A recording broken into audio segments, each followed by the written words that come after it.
Hi friends, आज हम पढ़ेंगे मंत्री चयन, नियुक्ति और विभाग। तो चलिए वीडियो को स्टार्ट करते हैं। मंत्रियों का चयन एवं मंत्रियों के विभागों का बंटवारा तथा विभागों में फेरबदल प्रधानमंत्री करते हैं। मंत्रियों की नियुक्ति अनुच्छेद 75 के पार्ट 1 के अनुसार पीएम के सलाह पर राष्ट्रपति द्वारा की जाती है। मंत्रियों की योग्यता अनुच्छेद 75 के भाग 5 में संसद के किसी भी सदन का सदस्य अर्थात लोकसभा या राज्यसभा यदि किसी भी सदन का सदस्य नहीं तो 6 माह तक मंत्री रह सकता है। मंत्रियों का कार्यकाल अनुच्छेद 75 के भाग 2 में राष्ट्रपति के प्रसाद पर्यंत किसी भी मंत्री का कार्यकाल व्यवहार में प्रधानमंत्री का उसके बीच संबंधों पर निर्भर करता है। मंत्रियों का शपथ अनुच्छेद 75 के भाग 4 में मंत्रियों को राष्ट्रपति शपथ दिलाते हैं। मंत्री पद और गोपनीयता की 2 अलग अलग शपथ लेते हैं। मंत्रियों के वेतन भत्ते अनुच्छेद 75 के भाग 4 में संसद सदस्य के बराबर, चिकित्सा अलग से, आवास अलग से, भत्ता अलग से। मंत्रिपरिषद का आकार या अधिकतम संख्या अनुच्छेद 75 के भाग 1 के क में पीएम को शामिल करके लोकसभा की कुल सदस्य संख्या का अधिकतम 15%। 91वां संविधान संशोधन 2003। मंत्रिपरिषद का सामूहिक उत्तरदायित्व अनुच्छेद 75 के भाग 3 में मंत्रिपरिषद सामूहिक रूप से निम्न सदन अर्थात लोकसभा के प्रति उत्तरदायी होती है। राज्य मंत्रिपरिषद अनुच्छेद 163 राज्यपाल को सहायता और सलाह देने के लिए एक राज्य मंत्रिपरिषद होती है जिसके नेता मुख्यमंत्री होते हैं। मंत्रियों का चयन एवं उसके विभागों का बंटवारा तथा विभागों में फेरबदल का कार्य मुख्यमंत्री होते हैं। मुख्यमंत्री सहित सभी प्रकार के मंत्रियों को सामूहिक रूप से राज्य मंत्रिपरिषद कहते हैं। राज्य मंत्रिपरिषद का आकार या अधिकतम संख्या मुख्यमंत्री को शामिल करके विधानसभा की कुल सदस्य संख्या का अधिकतम 15%। 91वां संविधान संशोधन 2003।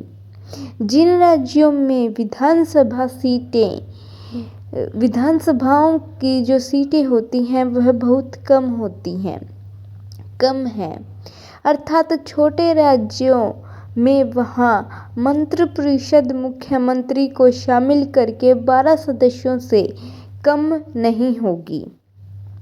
राज्य के मंत्रियों की नियुक्ति मुख्यमंत्री के सलाह पर राज्यपाल द्वारा। अगर फ्रेंड्स आपको संविधान का बेसिक स्ट्रक्चर समझना है तो मैंने संविधान के सभी पार्टों की अलग से प्लेलिस्ट बना दी है फ्रेंड्स, आप वहां जाकर देख सकते हैं।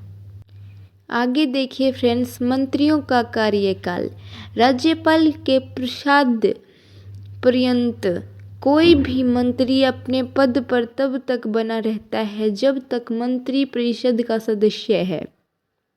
राज्य के मंत्रियों की शपथ राज्यपाल दिलाते हैं। राज्य के मंत्री पद और गोपनीयता की 2 अलग अलग शपथ लेते हैं। राज्य के मंत्रियों का वेतन राज्य विधानमंडल के सदस्य के बराबर भत्ता अलग से। राज्य मंत्रिपरिषद का सामूहिक उत्तरदायित्व। राज्य मंत्रिपरिषद सामूहिक रूप से विधानसभा अर्थात निम्न सदन के प्रति उत्तरदायी होती है। भारत के महान्यायवादी। अनुच्छेद 76। महान्यायवादी विधिक अधिकार होता है। यह भारत सरकार का प्रथम विधिक अधिकार है। भारत सरकार का सर्वोच्च विधिक अधिकार है। भारत सरकार को विधिक मामलों पर सलाह देते हैं। राष्ट्रपति जो भी कार्य सौंपते हैं वह सारे कार्य ये करते हैं। भारत के प्रथम महान्यायवादी एम शीतलवाद थे। नियुक्ति। राष्ट्रपति मंत्री परिषद के सलाह पर। योग्यता। सर्वोच्च न्यायालय के न्यायाधीश के समक्ष। कार्यकाल। राष्ट्रपति के प्रसाद पर्यंत। वेतन राष्ट्रपति द्वारा निर्धारित। महान्यायवादी संसद की कार्यवाहियों में भाग ले सकता है, बोल सकता है, लेकिन मतदान नहीं कर सकता। महान्यायवादी जब संसद की कार्यवाहियों में भाग लेता है तो उसे संसद सदस्य के समान सारी सुविधाएं मिलती हैं। महान्यायवादी को भारत के सभी न्यायालयों में उपस्थित होने का अधिकार है। जब महान्यायवादी उपस्थित होता है तो सारा कार्य सॉलिसिटर जनरल करता है। फिर मिलते हैं अगली वीडियो में, तब तक के लिए धन्यवाद।